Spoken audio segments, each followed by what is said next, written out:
Ito. Good afternoon, family. Good afternoon. Ang babasahin po natin mula sa 2 Corinto 3:1 hanggang 18. Ang pamagat po ng aklat, mga lingkod ng bagong tipan. So, ito, napapanahon to para marami kasing nagtuturo ng salita ng Diyos na bumabase sa salita ng lumang tipan at bagong tipan, no?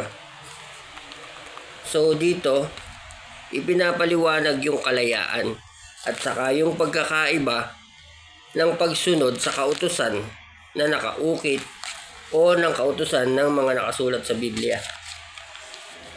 So, basahin po natin. Medyo mahaba to. Akala ba ninyo'y pinupuri naman namin ang aming sarili? Kami ba'y tulad ng iba na nangangailangan pa ng rekomendasyon para sa inyo o mula sa inyo? Kayo mismo ang aming sulat na rekomendasyon. Nakasulat kayo sa aming puso upang makilala at mabasa ng lahat. Ipinakikita ninyo na kayo'y sulat ni Kristo na ipinadala niya sa pamamagitan namin, hindi nakasulat sa tinta, kundi isinulat ng Espiritu ng Diyos na buhay at hindi sa hindi sa mga tapyas na bato, kundi nakaukit sa puso ng mga tao. So, puputulin ko muna. Hindi daw yung 10 utos. Di ba yun yung nakaukit sa bato? Yung 10 utos. Nasasabi namin ito dahil kami may pagtitiwala sa Diyos sa pamamagitan ni Kristo, kung sa aming sarili lamang ay wala kaming kakayahang gawin ito, subalit ang aming kakayahan ay kaloob ng Diyos.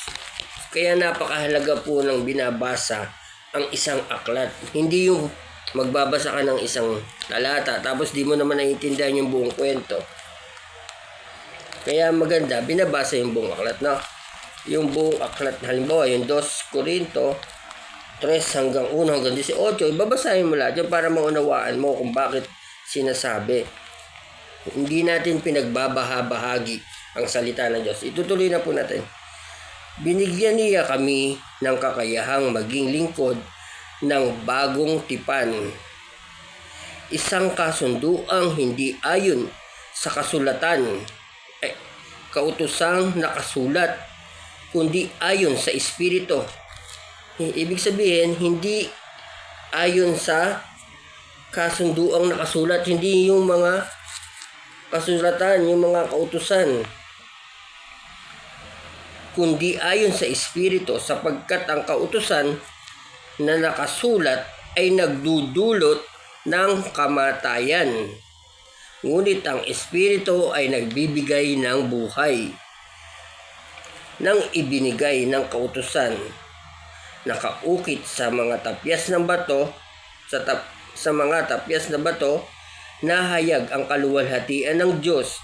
Kaya nga hindi matingnan ng mga Israelita ang mukha ni Moises kahit na ang liwanag na iyon sa mukha niya ay pansamantala lamang. Kung ang paglilingkod na batay sa kautusan na nakaukit sa bato at nagdadala ng kamatayan ay dumating na, may kalakip na gayong kaluwalhatian. Gaano pa kaya ang kaluwalhatian ng paglilingkod ayon sa Espiritu? Ibig sabihin,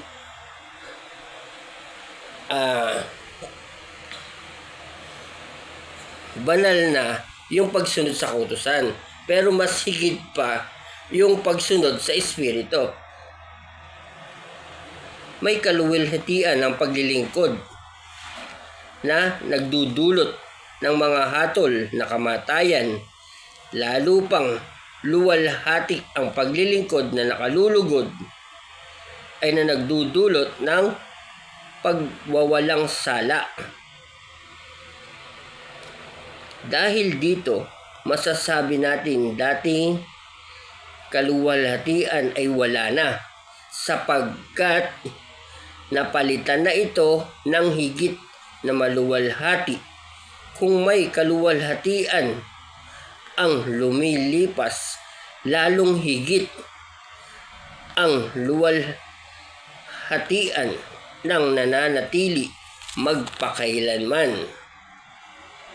Dahil sa pag-asa naming iyan, malakas ang aming loob.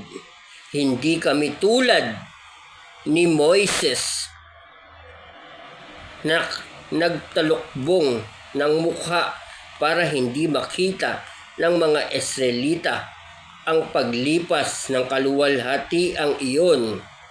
Ngunit naging matigas ang kanilang ulo, kaya't hanggang ngayon nananatili ang talukbong na iyon habang binabasa nila ang lumang tipan.